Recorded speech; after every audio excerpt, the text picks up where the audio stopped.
If you're the kind of person that cares about size, then wait till you meet Martin Meerman. The South Surrey man is a microminiaturist. Yep, you heard that right, microminiaturist. He just made by hand what he thinks is the smallest chess set in the world.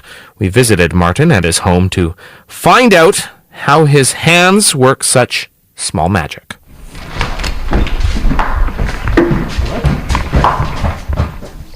So there we are in my workshop with this just a single garage.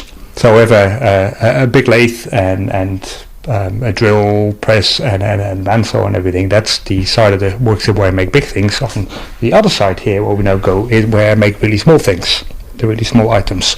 And the really small thing I do with magnifier. So I've got my safety glasses here, and I drilled a hole in them and then mounted the little magnifier on front of that. So I have a ×10 magnifier that I can put on and look at items. And then of course I have to work about 2 inches away from my eyes altogether to actually see the really small items, and that allows me to then turn the really small parts. So I sit here, and as you can see, I've got lots of lights. Lights is important more than magnification, so lots of lights that are aiming at it.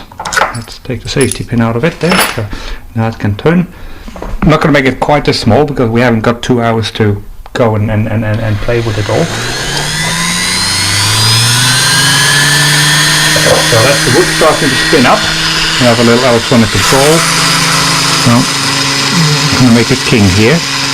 So first I have to make the king's cross. That's the bottom of the cross. When I do this, then in the meantime, with the little offcuts, I turn even smaller things, like my little wine glasses that are thinner than a hair. The smallest one is 74 microns, and it still has a hole drilled in the end of it, but it takes a while. It's thinner than a hair, but it takes me a couple of hours to make one of these, and then I break several, and then I have to redo it and redo it again and again, and I have to relax and be quiet, because it's so small that your fingers actually move with your heartbeat. Normally you don't notice that, but if you look that small and that close up, then you have to wait, and then between heartbeats I can take a little cut and then take another little cut, and of course you take one cut to make it thinner, and then suddenly it disappears and you can't go back a step, so you just have to start again. And there's another thing with that I had made all the pieces, and I had them sitting on a piece of kitchen paper to kind of not lose them, and I was transferring them from the piece of kitchen paper about through 10 centimeters to the side where the little table was, to put them on there. And sometimes I would drop them and not find them again, so I would have to make a new one. So I made several knights. I had at least 4 black kings, because when they drop, even though they drop right under my hand on my workbench, they're such tiny specks of dust that it takes me longer to look for them than to make a new one. But altogether, it all came together, and I think it's quite a nice setup like that. The game setup is a game called the Immortal game, which was played in 1860 or so. Was a famous game, because I thought I'm not just going to place them on there, I might as well put them on there. And when I put a picture of that on my website, somebody actually guessed that. So they must have recognized the actual thing, and it must be clear enough as an actual chess game. In my work, in my office, I design things. We have no hardware in the building. The things we make are actually 5 hours flight away in Toronto. So just mainly paperwork and design. Very interesting, and I really enjoy doing it, but I like making things by hand.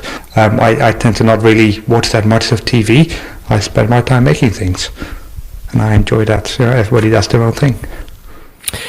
Sounds like a recipe for a headache. Wow. Microminiaturist Martin Meerman. You can check out pictures of the teeny tiny chess king Martin made when we visited him. It's up on our website along with other pictures of his work, but you really need to look hard. Elaine, our show director, actually brought in over to show us the little envelope that has this piece in it, and I thought it was a speck of dirt or something that had fallen in. They're really, really small. But take a look.